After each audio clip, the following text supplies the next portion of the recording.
The purpose of this video is to demonstrate how I assign the switches and rotating knobs in my Jeti DS-12 radio.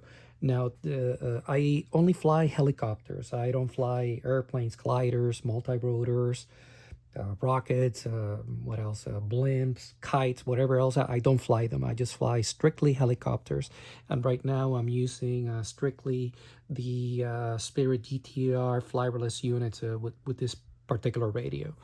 So I'm going to choose a Spectre 700 NME helicopter that I already configured in this radio. So let's choose that. Spectre 700 NME. Okay, and actually this is telling me that I don't have a pre-flight position, so I'm actually going to turn the switch.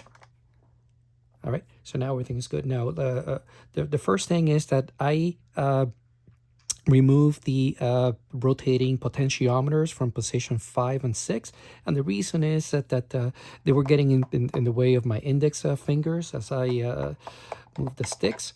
So I just didn't need them. They were getting in the way. I just removed them and I capped the positions. You know, that's the end of that.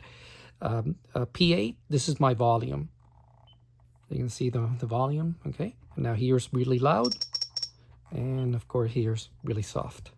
So let's use this position here. P7, I have not assigned that, but I did assign the center position. So whenever I go past center, you'll hear a beep. Past center. I turned off the trims, but you just don't need them in helicopters, so I turned them off. They don't do anything. See that? Anyway, back. So this is the safety switch. So if the safety is back, basically I cannot access the banks. Nothing is going to happen. Now here, I disable safety, so I can do my banks, and here the motor is going to turn off whenever I turn this switch. Motor off. Okay, and that's it. And even the run timer stopped. Now this back here is a multi-function switch. I'm using the short long switch LUA app. So basically I have 1, 2, and 3 short presses and 1 long press. So let's do 1 short press. 0 milliamp hours. It announces the capacity. 2 short presses.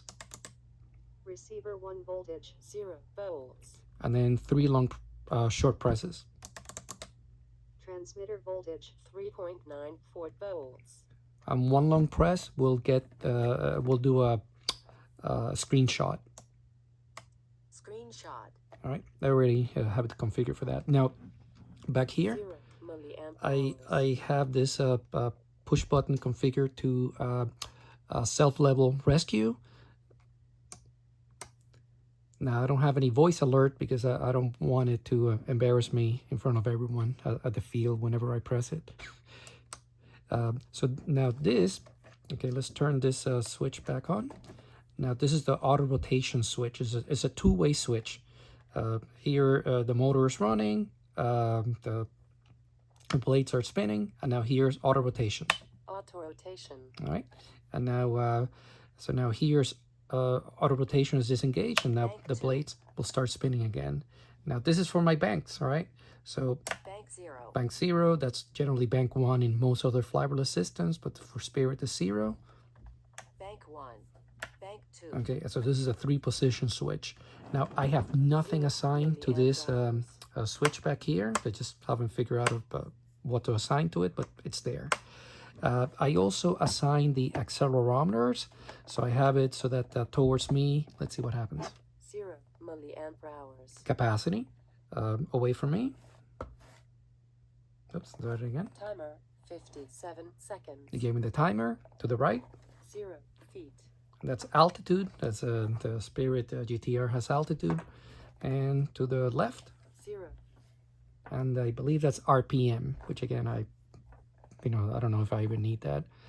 But anyway, that's it for the switch configurations here.